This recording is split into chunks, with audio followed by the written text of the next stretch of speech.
How to turn off or on pop-ups on Android.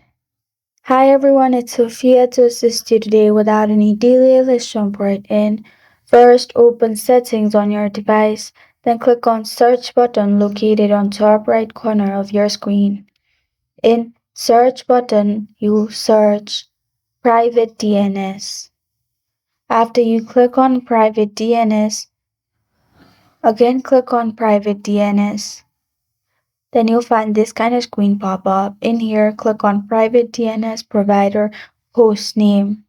In hostname, simply type dns.adguard.com.